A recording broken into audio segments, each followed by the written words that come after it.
Hello and welcome back to part 2 of the introduction to state and local government and politics. In this video we'll discuss globalization and economic changes, technological changes, value changes, and environmental changes and concerns. Globalization is a concept used to describe, among other things, the current worldwide expansion of economic markets in a very broad range of goods and services.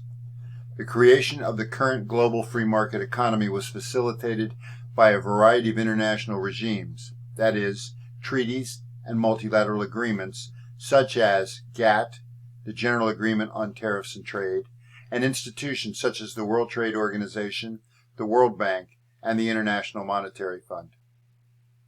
Globalization is based on the economic theory of neoliberalism, a worldview perspective which promotes free trade, continuous economic growth, free domestic markets, maximum individual choice and consumption, reduced government regulation of the economy, and the advocacy of an evolutionary model of social development anchored in the Western experience and applicable to the entire world.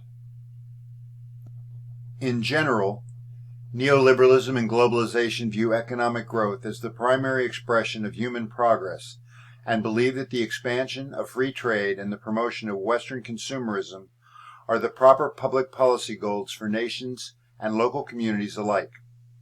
Critics of globalization, however, point to the phenomenon of international homogenization in culture, lifestyles, and technology that accompany globalization. This phenomenon is referred to by some opponents of globalization as the McDonaldization effect. The globalization of the economy creates special problems with state and local communities as they seek to attract and retain businesses and generate employment in an international and national context. Many states and local communities find themselves in a situation where, in order to attract potential employers, they must offer tax concessions and economic development subsidies such as infrastructure and targeted worker training programs. The influx of new numerous chain stores and nationally or even internationally franchised businesses causes locally owned businesses to struggle to survive, often bringing adverse effects on local community culture and resulting in less local influence over investment in local community-based enterprises. State and local government fiscal capacity is generally highly constrained due to the following factors. First, the widespread use of economic incentives, tax concessions, and targeted expenditures for the promotion of economic development. Second, widespread public hostility to raising taxes to support public services and programs. Third, the increasing cost of many essential services and entitlements, such as healthcare facilities and services, fire protection, police protection, corrections facilities, transportation infrastructure, for example, streets, roads, and bridges, and education. Fourth, increasing demand and cost for new amenities and services characteristic of post-industrial societies, such as cultural, visual and performing arts programs, access to broadband internet services, public libraries, parks and recreation programs, walking and biking trails, museums, and so forth. To provide these services, states and communities have come to rely heavily on a variety of user fees and charges and other non-property, non-sales, and non-income tax revenues. The growing role of ceaselessly changing information technology is particularly important to understand some new issues facing state and local governments in our contemporary post-industrial, highly knowledge-based society.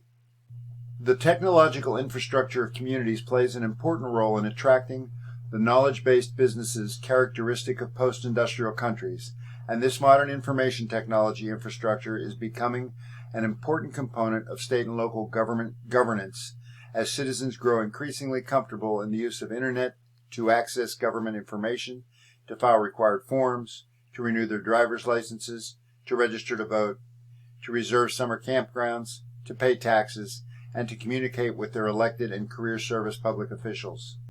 Most state and local governments are heavily reliant on computers and electronic communication, using cloud computing, large servers, and desktop computers to conduct their work. This development has been referred to in several ways, including e-government, online government, and transformational government.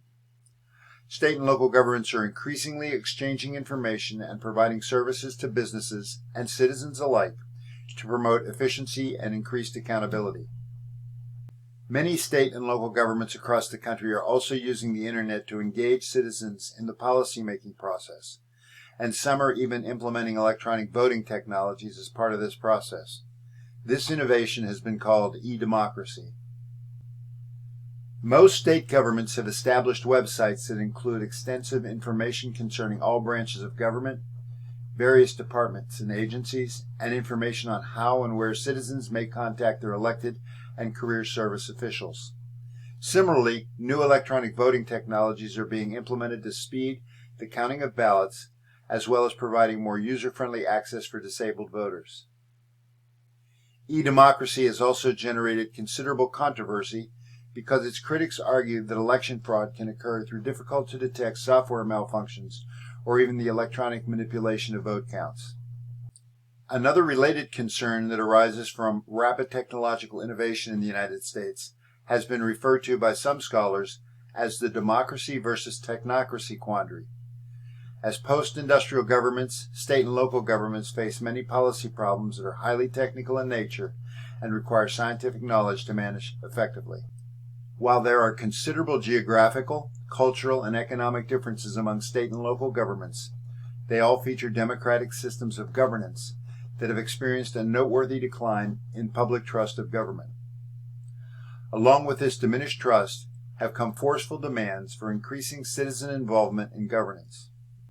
Value changes entailing greater attention to post-materialistic needs are thought to have brought about changes in many types of personal attitudes and public policy preferences, including those related to environmental protection, to gender equity, and to global justice and other similar philosophical or worldview issues.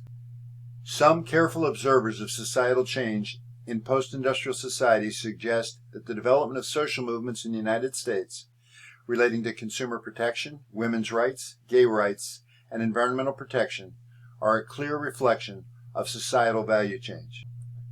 The development of new values and social movements among citizens has resulted in the questioning of many traditional state and local government institutions and long-established policies. Many scholars believe this is most pronounced among what has been labeled the millennial generation, born after 1982, when compared to older cohorts. Millennials have been found to be very optimistic about their own lives and the role of government in their lives, although more recent research disputes this. Believe that special interest groups currently have too much influence, are more involved in local community-based civic activities, more tolerant of gays, race and ethnic diversity, and are very supportive of non-traditional roles for women. Millennials also have been heavily influenced by new communications technologies, for example smartphones, and are very comfortable and adept users of social networking sites such as Facebook, Twitter, and YouTube. Environmental change and concern.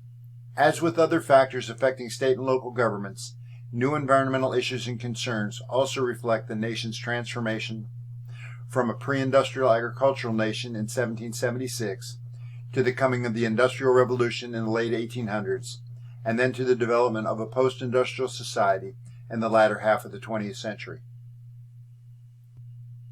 From colonial times to the beginning of the 20th century, environmental policy was primarily framed by anthropocentric concerns such as the impact of pollution on human health and the need for the careful conservation of natural areas for future extraction of economically desirable products.